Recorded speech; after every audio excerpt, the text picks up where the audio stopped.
संकष्टी म्हटले ना की उकडीचे मोदक खायला मिळणार हे नक्की. बाहेर एवढं छान पावसाचं वातावरण आहे, त्यात संकष्टी आणि हे गरमागरम तूप टाकून उकडीचे मोदक, याहून दुसरं सुख अजून काय. मस्त असा खवलेला नारळ तुपामध्ये छान भाजून त्याच्यामध्ये गूळ, वेलची पावडर आणि जायफळ पावडर, खसखस टाकून छान मिक्स करून घेतलं, गूळ वितळून घेतला की सारण तयार. आता तांदळाच्या पिठाची उकड काढण्यासाठी दुसऱ्या कढईमध्ये पाणी, मीठ, साखर टाकून वितळून घ्यायचं. पाणी गरम झालं की त्याच्यामध्ये तांदळाची पिठी टाकायची, मिक्स करून घ्यायचं.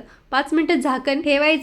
पण गॅस बंद करायचा. वाफ काढून घ्यायची. परातीमध्ये सर्व पीठ काढून घ्यायचं. थोडंसं तूप टाकायचं, हाताला तूप लावायचं आणि मस्त मौसूद गोळा मळून घ्यायचा. त्याचा एक छोटा गोळा घ्यायचा, पिठी टाकायची, लाटून घ्यायचं आणि छान मस्तपैकी कळ्या आपल्याला जशा येतील ना तशा पाडायच्या. त्याच्यामध्ये बनवलेलं सारण टाकायचं. हळूहळू सगळ्या कळ्या मिटवत छान मोदकाचा आकार द्यायचा. सर्व मोदक तयार करून घ्यायचे. आता आपल्याला स्टीम करायचे. त्यासाठी इथं सुती कपडा ओला करून चाळणीमध्ये टाकला. त्याच्यामध्ये सर्व मोदक ठेवले, वरून केशर लावलं आणि 5 ते 10 मिनिटं छान वाफ देऊन घेतली आणि मोदक तयार. किती छान कळ्या आल्यात ना, पारिजातकाच्या फुलासारखे दिसायला लागलेत आणि टेस्ट तर त्याच्याहून अप्रतिम. या संकष्टीला तुम्ही मोदक बनवणार आहात का हे मला कमेंटमध्ये सांगा आणि लाईक करा, कमेंट करा, शेअर करा आणि फॉलो पण.